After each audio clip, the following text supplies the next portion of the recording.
당신은 혹시 한 번의 전쟁이 전 세계를 완전히 바꿔놓을 수 있다고 생각해 본 적이 있나요? 1914년 단 한 발의 총성이 유럽 전체를 불바다로 만들었습니다. 그런데 더 놀라운 건 이 전쟁이 참호 속에서 교착 상태에 빠졌을 때 일어난 일들이었죠. 양측이 서로를 바라보며 꼼짝도 할 수 없게 된 상황에서 인류는 상상도 못할 잔혹함과 창의성을 동시에 보여주었습니다. 독가스, 탱크, 비행선 폭격까지. 이것은 단순한 전쟁이 아니라 문명의 전환점이었습니다. 과연 이 막다른 상황에서 각국은 어떤 선택을 했을까요? 자, 그럼 오늘은 1차 대전이 교착 상태에 빠졌을 때 벌어진 놀라운 이야기들을 함께 살펴보도록 하겠습니다. 서부전선이 완전히 굳어버린 상황을 마주한 순간 모든 참전국들은 깨달았습니다. 이것은 영토를 차지하는 전쟁이 아니라 서로의 국력을 소모시키는 소모전이라는 것을 말이죠. 연합군 측에서는 식민지로부터 끊임없이 병력을 충원할 수 있었고 영국 해군은 독일의 해상 보급로를 철저히 차단했습니다. 하지만 누구도 이런 지옥 같은 상황이 계속되기를 원하지 않았어요. 그렇다면 이 답답한 상황을 어떻게 돌파할 것인가? 첫 번째 해답은 바로 새로운 전장을 여는 것이었습니다. 전쟁 초기부터 호주군은 재빨리 독일령 뉴기니를 점령했고 연합군은 아프리카 대륙의 독일 식민지들을 하나씩 노리기 시작했습니다. 특히 독일령 동아프리카에서는 참혹한 일이 벌어졌죠. 현지 주민들이 양측 모두에게 강제로 징집되어 전쟁터로 내몰렸거든요. 이들 대부분은 유럽인들의 전쟁에서 무의미한 죽음을 맞이해야 했습니다. 이 시점에서 새로운 플레이어들이 무대에 등장합니다. 연합군 쪽으로는 이탈리아와 일본이 합류했어요. 일본 제국은 당시 팽창주의 정책을 펼치고 있었는데 동아시아의 독일 영토들을 손에 넣을 절호의 기회였죠. 이탈리아의 경우는 더욱 흥미로운데 원래는 독일과 오스트리아 허가리 제국과 동맹을 맺고 있었거든요. 그런데 관계가 악화되자 연합군이 오스트리아 헝가리 영토 일부를 주겠다고 약속하니까 바로 편을 바꿔버렸습니다. 하지만 이탈리아가 새로 연 알프스 전선도 다른 곳들처럼 큰 성과를 거두지는 못했어요. 동맹국 쪽에서는 오스만 제국이 새로 가세했습니다. 오스만 제국 내부는 전쟁 참여를 두고 의견이 갈렸어요. 발칸 전쟁으로 이미 지친 상태였거든요. 그런데 전쟁 참여파 정치인들이 독단적으로 러시아를 폭격하고 돌아와서는 이제 우리도 전쟁에 참여하게 됐습니다 라고 기정사실화해버렸죠. 오스만 제국의 참전은 영국에게 큰 골칫거리였습니다. 중동 지역의 석유 자원 때문이었죠. 오스만군은 처음에 카프카스 산맥의 러시아군을 공격했지만 혹독한 추위에 대비하지 못해 대부분이 동사했습니다. 그 다음에는 영국이 장악한 수에즈 운하를 탈환하려고 광활한 사막을 행군했지만 이것도 실패로 돌아갔어요. 연합군도 다르다넬스 해협의 갈리폴리에서 치열한 상륙작전을 벌였지만 참담한 실패를 맛봤습니다. 이런 연이은 패배에 분노한 오스만 제국은 그 책임을 영토 내 아르메니아인들에게 돌렸고 이로 인해 150만 명이 희생되는 끔찍한 집단학살이 자행되었습니다. 독일은 한편으로 아랍 부족들을 선동해서 지하드를 일으켜 영국에 맞서고 인도를 공격하도록 하려고 아프가니스탄에 첩보원들을 파견했습니다. 하지만 이 첩보원들이 임무를 포기하고 술에 빠져버리는 바람에 작전은 완전히 망쳐졌죠. 아프가니스탄에서 이런 행동은 정말 큰 비난을 받는다고 하더라고요.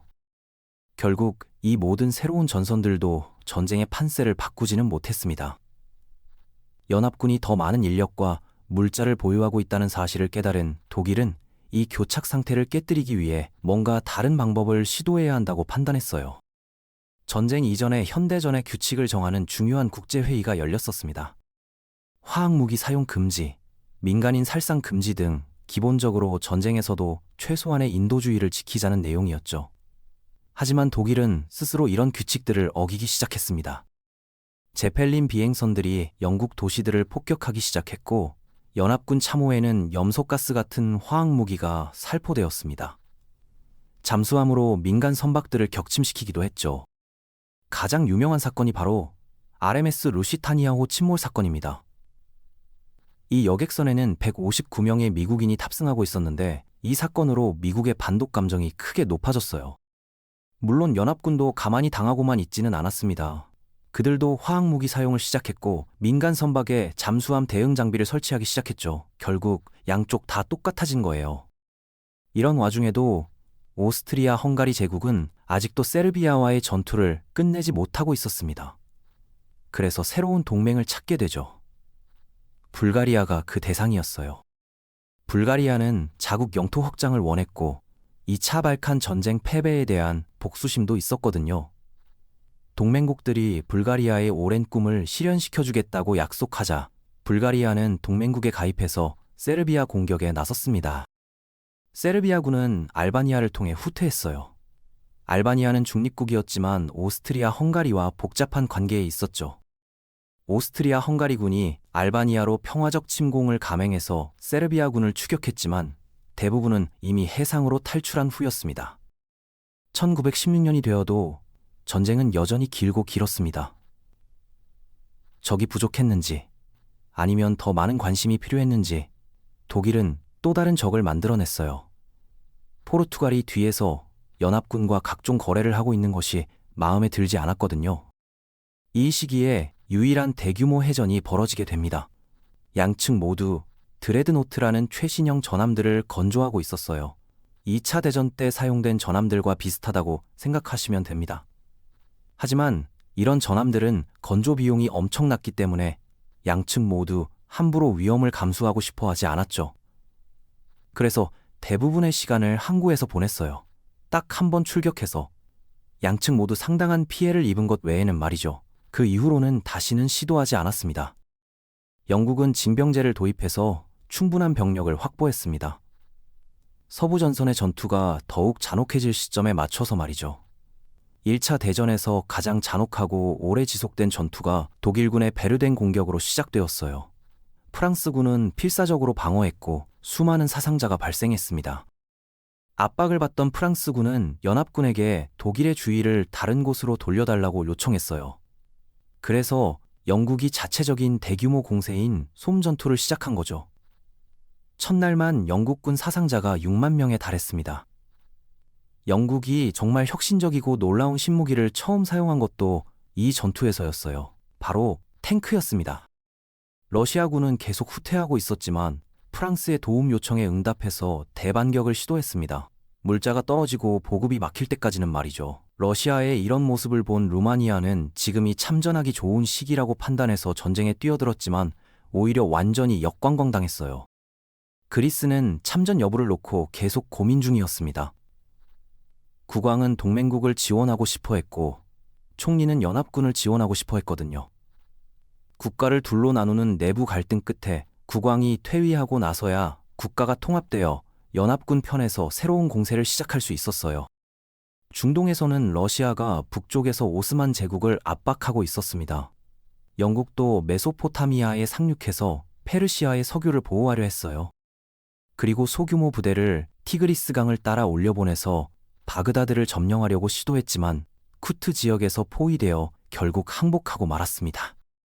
사막에서는 남쪽으로부터 새로운 전선이 열렸어요. 이 공격은 영화 아라비아의 로렌스로 유명한 영국인 토머스 에드워드 로렌스가 주도했습니다. 그는 아랍 부족들의 반란을 부추겨서 오스만 제국의 보급선을 차단하는 역할을 했죠. 1917년 즈음 되자 모든 참전국들이 지쳐 있었습니다. 프랑스군에서는 반란이 일어났고 독일에서는 기근이 발생했으며 러시아에서는 전쟁으로 인해 모든 물자가 고갈된 상태였어요. 명확한 승자는 없었고 전쟁만 계속되고 있었습니다. 이제 핵심 질문은 이것이었어요. 누가 가장 먼저 항복할 것인가? 답은 러시아였습니다. 기근과 어떤 이상한 마법사 같은 떠돌이에 의해 상트페테르부르크에서 혁명이 터졌어요. 혁명은 확산되었고 새 정부가 차르를 추출했습니다. 몇 달 후 볼셰비키가 다시 그 정부를 무너뜨렸죠. 그리고 러시아는 전쟁에서 완전히 손을 뗐습니다. 독일에게는 정말 좋은 소식이었어요. 이제 서부전선에만 집중하면 되니까요. 하지만 여전히 문제가 있었습니다. 성가신 미국이 전쟁에 참여할 것 같아 보였거든요. 미국은 연합군에게 물자를 판매하면서 엄청난 부를 축적하고 있었고 세계 경제 1위 자리에 올랐어요. 독일에게는 매우 위험한 존재였죠. 그래서 독일은 멕시코에게 전보를 하나 보냅니다. 내용은 미국을 공격하는 게 어떨까요? 였어요. 하지만 영국이 이 전보를 중간에 가로채서 미국에게 보여줬고 결국 잠자던 호랑이를 깨우게 되었습니다. 미국군이 유럽을 향해 출발하기 시작했어요. 독일에게는 청천벽력 같은 소식이었죠. 이제 유일한 희망은 미국군이 도착하기 전에 프랑스와 영국을 항복시키는 것뿐이라는 걸 알고 있었거든요. 기회는 지금뿐이었습니다. 독일은 마지막 총공세를 시작했어요. 모든 병력을 집결시켜서 솜 지역을 공격했고 연합군을 후퇴시켰습니다. 두 번째는 북쪽에서, 그리고 계속 반복했죠. 하지만 공격할 때마다 독일은 더 많은 물자를 소모했고 연합군은 점점 더 효과적으로 방어하게 되었어요. 다섯 번째 공격에서 연합군은 방어에 성공했을 뿐만 아니라 독일군을 밀어내기까지 했습니다. 대규모 미군 부대가 도착하면서 연합군이 반격을 가했고 이것으로 모든 게 끝났어요. 동맹국들은 모든 전선에서 밀리고 있었습니다. 불가리아가 먼저 항복했고 그 다음이 오스만 제국, 그리고 오스트리아, 헝가리 제국 순이었어요. 마침내 1918년 12월 11일 오전 11시에 독일이 항복했습니다. 평화협정에서 독일은 군대 규모를 줄이고 전쟁 책임을 인정하며 막대한 배상금을 지불하도록 강요받았습니다. 말로 표현할 수 없는 고통과 수백만 명의 죽음 이후 세계는 하나의 교훈을 얻었습니다. 그리고 다시는 이런 끔찍한 전쟁을 벌이지 않기로 다짐했죠. 하지만 그 다짐은 고작 20년밖에 지속되지 못했습니다. 인간의 기억이란 참으로 짧은 것인지 아니면 역사가 우리에게 주는 교훈이 생각보다 무력한 것인지 그 답은 여러분이 직접 찾아보시기 바랍니다.